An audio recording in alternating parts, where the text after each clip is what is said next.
everyone, welcome back to the channel and welcome back to another reaction video. So today I'm going to be doing a double feature. I've been doing this occasionally throughout the course of the entire time I've had my channel, but I've been doing it quite a bit more lately because I'm trying to really catch up on some of the series that I fell behind on, both because I know people have been waiting for these episode reactions, and also because there's a handful of new series that either recently came out or will be coming out in the next couple of weeks that I definitely want to react to, and I want to make sure I'm not too far behind on everything. So today I'm going to be trying to watch back-to-back, please excuse the cats, the final 2 episodes of Mindhunter Season 2. So as whenever I do one of these double feature type reactions, I'm going to hold off on the discussion until the end of episode 9. So at the end of this particular video, I'll just say a couple quick things and then wrap up and jump right into the next one. And again, as I said, this is going to give me the opportunity to get into some of those new series a lot faster.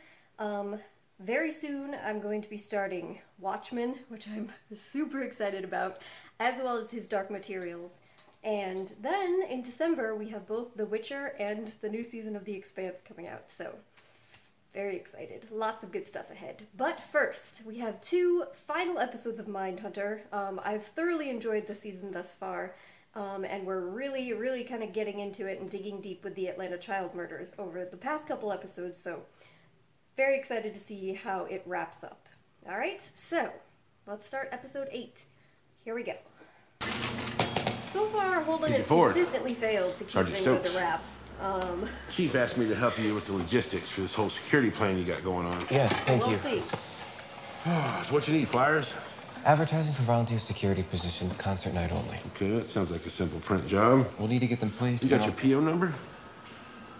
No, how do I get that? You gotta get that off your work order. See, this comes out of the city budget. I can't do anything without a signed work order. The bureaucracy. Okay. Try to get one from someone we already have an account with for printing the flyers. Makes it easier. You aren't printing the flyers? No, sir. We don't handle that in-house. You need to talk to community relations, and they'll give you a list of outside vendors. Let's assume I have a signed work order, a PO number, and a community relations vendor is printing the flyers. What I need is distribution. No problem. Hit me.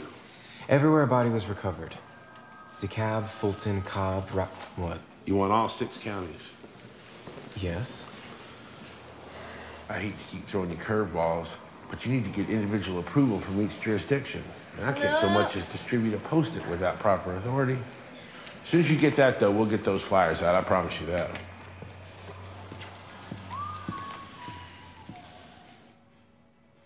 It's a nightmare. They're running long, children. Well, now, that there's just frustrating. Frustrating? All them searches tying up traffic. Ever met a boy named Luby Jeter? No. You know, might go out and give me another kid. See they found that Jeter kid? Yeah, fucked up my truck with that go-kart. I told him I was gonna fucking kill his ass. Wanna go get him? Yeah, that was just Ring any bullshit. bells? Bragging. Remember him now? Fucked up a brand new paint job. We have a witness. Works the parking lot where Luby disappeared. He remembers the incident. Said you were real fired up about it. I do love my truck. And you hate blacks. That's not what I call them. But yeah, among some other folks, I hate niggers. But hate ain't a crime. I'm allowed to hate whoever I want. It's in the Constitution.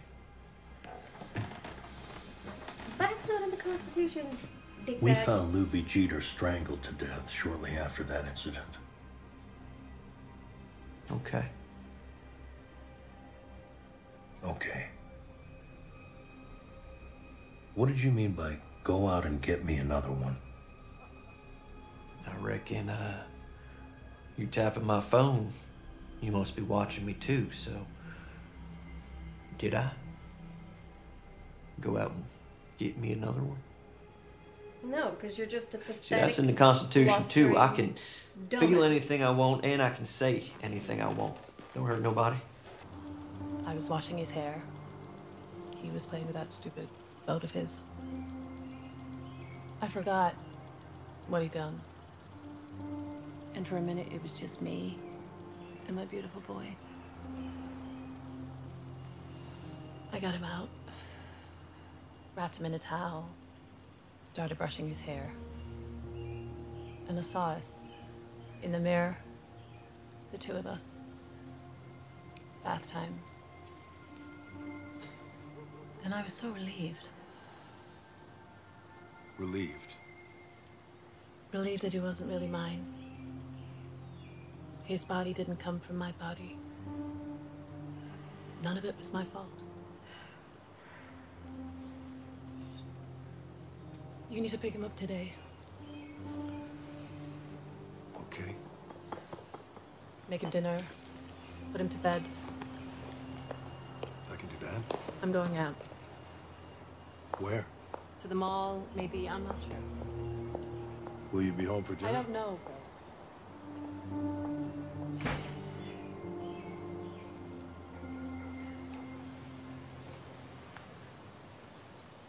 I don't even know how to react to that. Good to go. I've got a conference room with the R here. And you're only here half the time. I'm asking you nicely. I'm sorry that you're having family issues, but you're either in or you're out. I'm doing the absolute best I can. Well, it's not enough.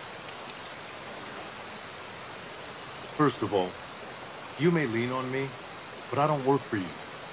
And the family issue I'm dealing with happens to be that my 7-year-old son watched 3 other children murder a toddler. So when I'm not in Atlanta, I'm taking him to a child psychiatrist, dealing with the Commonwealth attorney, enduring visits from social services, and trying to keep a marriage to the woman I love from crashing and burning. Bill, I'm sorry. I don't need your sympathy. And you're right. I should be out, taking care of my issues. But Ted Gunn sent me down here to make sure you don't do anything stupid to jeopardize our debut on the big stage. Yeah, because you blow shit up. So you want to help me? Show some fucking professionalism. So we don't look like we got off a plane with a suspect we're tailoring all of our insights to support. And you look anxious. Take a fucking Valium.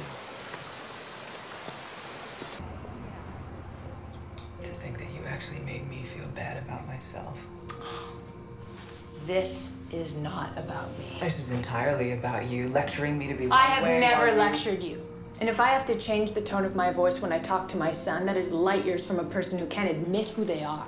This is about you. You're right. This is about me. You want honesty. You're not who you think you are. You're not free. You're not some enlightened being who's living her life to a higher standard. You're a bartender who takes relationship advice from bus-stop magazines. I hope things work out for you.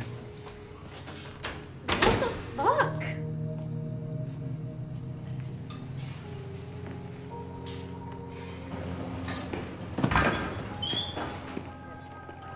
Feeling these nights more than I used to. Only one more. That was awful. Unfortunately.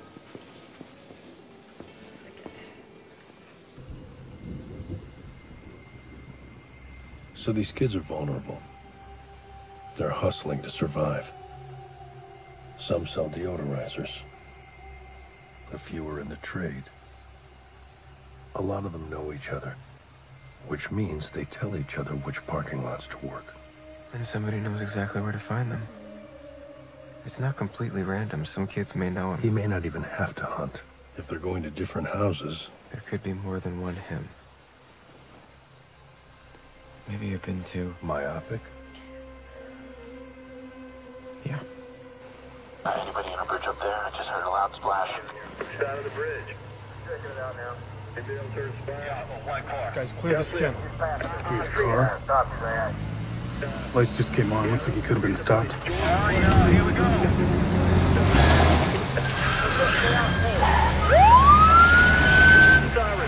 We got a white station wagon coming across the Cobb Parkway Bridge, east side.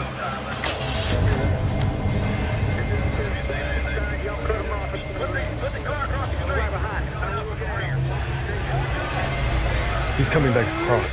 I'm pulling out. Get those lines on. Let's go.